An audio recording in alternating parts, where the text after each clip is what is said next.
नाम जप। नाम जप से शुद्ध विवेक जागृत होता है और विवेक से ही सत असत का भाव बनता है। सत है श्री भगवान, असत है शरीर संसार। असत का त्याग करने की सामर्थ्य विवेक में है। विवेक भजन से होता है और भजन साधु संग से होता है। भजन न होए संग बिन, भजन बिना नहीं प्रेम। छिनहु भजन न छाड़िए, धरिए या ध्रुव नेम। तो हम ऐसे भगवत प्रेमी महात्माओं के वचन सुनते रहें जिनसे हमारे नाम जप में प्रीति हो और हम हर समय नाम जप करते रहें, सब ठीक हो जाएगा। नाम जप के बल से ही बड़े बड़े संत महात्मा इस माया पर विजय प्राप्त किए। दूसरा कोई उपाय नहीं है, एक नाम है। नाम ही एक नाम त्रैलोक ही तारे। अगर नाम में प्रीति नहीं है तो सब ज्ञान विज्ञान रखा रह जाएगा। माया बहुत बलवती है, फंसाने में देर नहीं लगती। नाम है तो बस ठीक है। नाम पाहरू दिवस निशि, ध्यान तुम्हार कपाट। समझ रहे? नाम जप रहे हो मतलब हर समय पहरा है नाम का आपके ऊपर, कोई आपको परास्त नहीं कर सकता। मुख में हो राम नाम, राम तेरे साथ में। भगवान तुम्हारे साथ है, भगवान तुम्हारे हाथ में है। कहते ना कि अमुक प्रधानमंत्री या अमुक मंत्री हमारे हाथ में है, तो अखिल लोकों का स्वामी यदि तुम नाम जप करो तुम्हारे हाथ में है, तुम्हारे साथ में है, कोई तुम्हें बिगाड़ नहीं सकता। अच्छा, ये शरीर से अनासक्त होकर हम क्या करेंगे? समझो, शरीर से हम अनासक्त होकर क्या करेंगे? हम शरीर को सेवा का पात्र बना दें तो कैसा रहेगा? भाई जैसे हम तांबे का पात्र लाते हैं, उसे बहुत प्यार से धो के सजा के रखते हैं, श्री जी की सेवा में आता है। तो ये शरीर भी तो श्री जी की सेवा का पात्र है। तो हमें अनासक्त होने की जरूरत नहीं, हमें इसका भाव बदल देना है। ये हाथ हमारे ठीक है, पवित्र हैं, तो हम प्रभु का श्रृंगार करते हैं। किसी बीमार की सेवा कर सकते हैं, माता पिता की सेवा, गुरुजनों की सेवा। तो हमें इससे अनासक्त थोड़ी होना है, हमको उसको सही जगह लगा देना, यही खास बात है।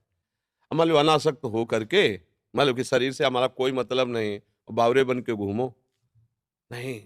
इस शरीर को सत्कार्य में लगा देना ही अनासक्ति का मूल स्वरूप है। जब हम इससे स्वयं के लिए भोग भोगते हैं, तब फंसाव है।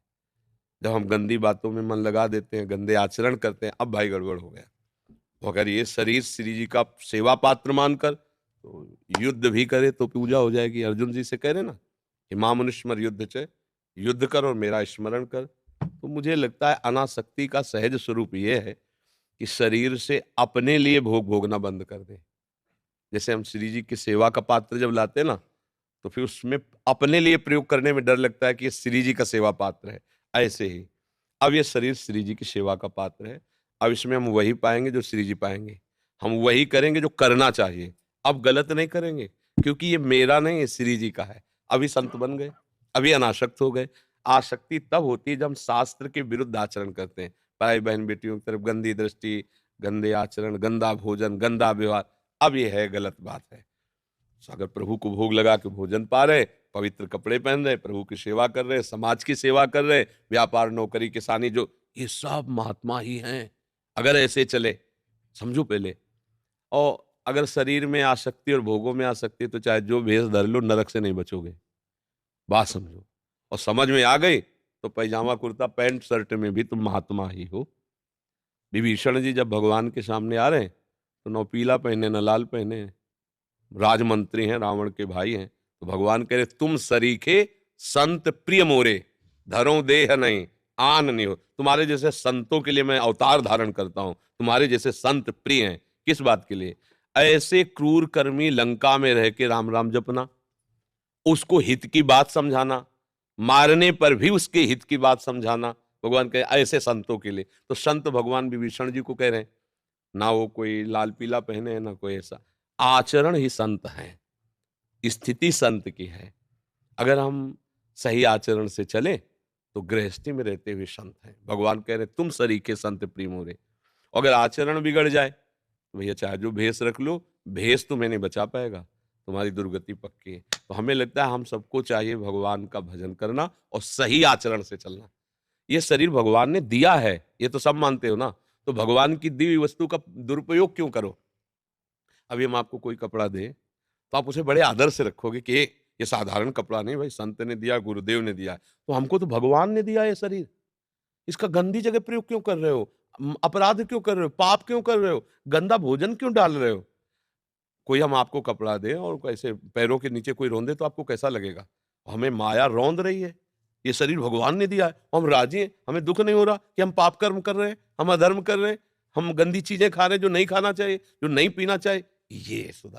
ये अनासक्ति है, इसको सीखें। अनासक्त का मतलब ये नहीं कि कपड़े उतार दिए या ऐसे, ये सब बाहरी बात है। सच्चाई नहीं है इसमें, सच्चाई हृदय की बात है। हृदय से प्रेम करो। देखो गोपी जनों को जितना आदर अध्यात्म में मिला है, आज तक उतना आदर किसी को नहीं मिला है। आप शास्त्र पढ़ के देख लो, ग्रंथ पढ़ के देख लो, कहीं अच्छा गोपीजन गृहस्थी में रह रही थी, रह रही थी, पति पुत्र आदि की सेवा कर रहे थे, भागवत पढ़ के देख लो, पर उनका एक-एक वृत्ति भगवान में लगी थी। वो जो भी कर रही थी, भगवान के लिए कर रही थी। रात दिन केवल मुरारी पादार्पित चित्तवृत्ति, कृष्ण, कृष्ण, कृष्ण। तो बड़े-बड़े परमहंस सुखदेव जी उनका यश गा रहे हैं। उद्धव जी उनकी चरण धूलि माथे पे लगा। बड़े-बड़े महात्मा गोपी जनों की, गोपी प्रेम की ध्वजा, तो आप यहीं देख लो। अध्यात्म में जो सबसे ऊँचाई पर हैं, वो गोपीजन हैं। और गोपीजन हैं क्या? भगवान के प्रेम में मतवाली। तो सार बात निकल के आई ना, नाम जप करो भगवान के प्रेम में हो, जहाँ हो वहीं महात्मा हो तुम। परेशान होने की थोड़ी ज़रूरत है। समझ गए?